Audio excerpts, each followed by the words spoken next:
दोस्तों नमस्कार। बहुत बहुत शुभकामनाएं, आप हमारे साथ जुड़े हुए हैं। आज फिर हम आपके बीच यमकेश्वर विधानसभा को लेकर के कुछ बातों को लेकर के चर्चा करेंगे। चर्चाएं इस बात को लेकर के अहम हैं कि अगर हम कहें अपूज्या यत्र पूज्यन्ते पूज्यानां व्यतिक्रमः त्रीणि तद्भूषन्ति दुर्भिक्षं मरणं भया। इसका सीधा अर्थ ये लगा सकते हैं आप, समय के आगे हर कोई झुकता, समय किसी के आगे नहीं झुकता। बड़ी तेज रफ्तार है जीवन की, कोई किसी को नहीं रुकता। लेकिन बड़े कष्ट के साथ बहुत धीमे स्वरों में मुझे भी बोलने के लिए मजबूर होना पड़ता। यमकेश्वर विधानसभा के अंतर्गत हमारी बेटी अंकिता भंडारी का के साथ क्या कुछ हुआ, उसको लेकर इन विगत 3 वर्षों को लेकर के क्या कुछ बातें आई और आज मामला सीबीआई तक अब पहुंचा है, जब दबाव और रणनीति के तहत सीएम साहब तक को मजबूर करवा दिया गया है। कारण साफ है,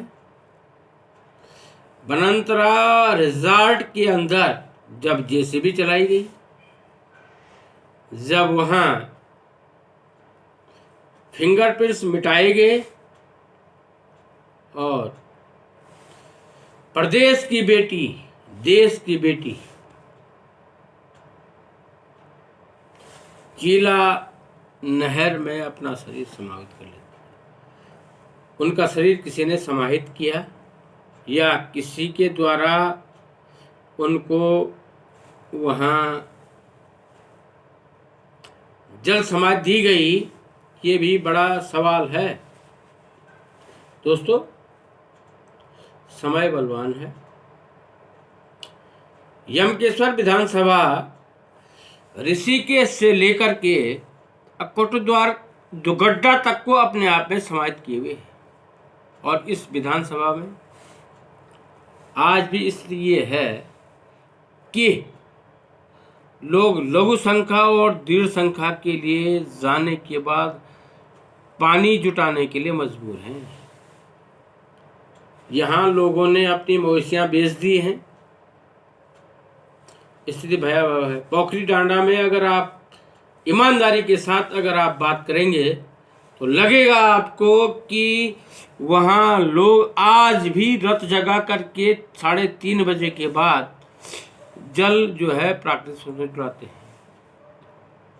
कहाँ हैंडपंप है, कहाँ जल जीवन मिशन है, कहाँ हर घर नल तो पहुँच गया, लेकिन जल के सवाल पर आज भी अरबों रुपए का भ्रष्टाचार इनके जड़ में ही जमा हुआ है। कौन पूछेगा? बोलने के लिए कोई तैयार नहीं। लोग अपने नेता विधायक उन मसलों में फंस गए हैं जिन मसलों का अंकिता भंडारी को लेकर के मामला है। कारण साफ है। कहा जा सकता है कि न तो ये जनता की बातें सुनते हैं, न इन्हें जल जीवन को लेकर के अपने को समझना है, न इनके पास ग्रामीणों को देने के लिए कुछ है। बस 5 किलो राशन के बल पर ही ये सब तुले हुए हैं। समझना होगा। कई बातें इस तरह की आ रही हैं। हम बात कर रहे हैं कोटद्वार से जुड़ी हुई विधानसभा यमकेश्वर, जहां लोगों का जीवन जीना अधर हो रखा है। मोर के साथ साथ जंगली जानवरों ने, उसमें कहें भालू, उसमें कहें जो है गुलदार, उसमें कहें पक्षियाँ, सब खेती खत्म हो चुकी है। बरदार पट्टी को तो हमने इसमें जबरदस्ती जोड़ दिया, लेकिन अगर आप आएंगे यमकेश्वर विधानसभा में तो नीलकंठ से लेकर के, नीलकंठ बाबा की बड़ी कृपा है, यहाँ पे लोगों का आना जाना है, हर वर्ष आते जाते रहे, लेकिन जो वहाँ की ट्रैफिक व्यवस्था है उसमें सुधार की आवश्यकता है। मोहन चट्टी के बाद यमकेश्वर क्षेत्र इतना विकट है, कहीं रामणी पुलिंदा से जुड़ा हुआ है, कहीं भौगोलिक दृष्टि से जो है इस क्षेत्र में विकास की अवधारणाएं कम है। इसको अगर जोड़ते तो कुछ न कुछ लाभार्थ होता, लेकिन बड़ी बात यह कि इस विधानसभा में कलंक लगा हुआ है अंकिता भंडारी हत्याकांड का, बनंतरा रिसॉर्ट, और बड़ी बात यह कि इसका मामला कोटद्वार में इस पे जो है कि बहस होती है, यहाँ से उनके दोषियों को सजाएं हो जाती है। उसके बाद बड़ी बात यह कि अब तो स्वामी दर्शन भारती, पर्यावरणविद अनिल जी सहित कई लोगों के इसमें कुछ न कुछ बातें आ रही हैं। समझना होगा कि वास्तव में आखिर हम कहाँ हैं। आज हम बात यमकेश्वर विधानसभा की कर रहे हैं, जो उत्तर प्रदेश के मुख्यमंत्री योगी आदित्यनाथ की जन्मस्थली है। इसी विधानसभा के अंतर्गत योगी जी का जन्म हुआ और यहीं से उन्होंने देश प्रदेश की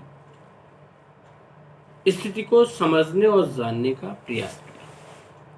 वर्तमान में जो स्थिति है वो समझा जा सकता है, लेकिन अगर इस पर अभी भी गहनता से सोचा जाए तो यमकेश्वर विधानसभा उत्तराखंड के आगामी चुनाव के लिए कलंक के रूप में साबित होगी। इसके पीछे कौन है समझने की आवश्यकता है। हमें न तो हरिद्वार जाने की आवश्यकता है, न उनसे संबंधित उस महिला की आवश्यकता है। सवाल इस बात का है कि जो सीबीआई जांच उस दौर में हो सकती थी, क्या 3 साल बाद अगर ये हो रही है या होगी तो क्या स्पष्ट आदेश आएंगे? लेकिन आगामी समय में टगर की पनघट कमजोर होती जा रही है, इसे समझना होगा राजनीति के चिंतकों को। अगर राजनीति के चिंतक अभी भी नहीं समझे तो समझा जा सकता है कि यह स्थिति निराशाजनक होगी। घर घर जल और नल को लेकर के यमकेश्वर विधानसभा अपने आप में बहुत परेशान है, कोई पूछने वाला नहीं है। और बड़ी बात यह कि अब तो यहाँ राजनीतिक पैंतरेबाजी शुरू हो गई है। लगता है श्री बद्रीनाथ केदारनाथ मंदिर समिति के अध्यक्ष वर्तमान में जो हैं वो यहाँ से अपनी दावेदारी भाजपा से करने को लेकर बहुत आगे चल रहे हैं। ये तो संगठन तय करेगा। कांग्रेस की क्या रणनीति है ये संगठन तय करेगा। बसपा सपा का यहाँ कोई जनाजा नहीं। हाँ, यूकेडी अपने अस्तित्व को बचाने के लिए प्रयास कर सकते हैं। दोस्तों, समय समय पर आज हमने आपसे कहा कि आज यमकेश्वर विधानसभा चर्चा हो रही है। कल धामी जी की विधानसभा पे चर्चा करेंगे हम आपके बीच और बताएंगे कि सच्चाई आखिर है कहाँ। बुनियादी जो सवाल हैं वो शून्य होते जा रहे हैं। हर जनपद में मेडिकल कॉलेज को बनाने की बातें हो रही हैं, लेकिन देहरादून तो एक जनपद है जहां कई मेडिकल कॉलेज हैं।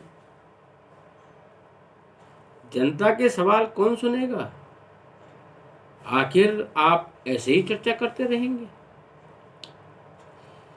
हमेशा विरोधाभासी बातों से कोई भी आज तक सकारात्मक परिणाम नहीं निकला है।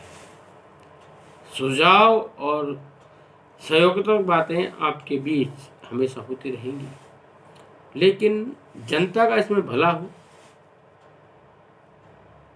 और जो चीज़ें वास्तव में ज़रूरत की हैं उसमें सकारात्मक पहलू उजागर हो, ये सबसे बड़ी बात होती है। देखते हैं उत्तराखंड का जो कलंक बना हुआ है यमकेश्वर विधानसभा अंकिता भंडारी प्रकरण का, उसमें हमारे परिवारजनों को, अंकिता के परिवारजनों को हम उसी में समाहित हैं। क्या कुछ हो पाता है यह तो भविष्य के घर में है, लेकिन सच्चाई यह कि इस बात को लेकर के जिन लोगों ने बातें रखी वो तो हैं वास्तव में, लेकिन भाजपा के अंदर जो कुंठित व्यक्ति इस बात को लेकर के जबरदस्ती सरकार पे और प्रदेश संगठन पे दबाव बना रहे थे, उनका कब निष्कासन होगा ये भी अपने आप में बड़ा सवाल है।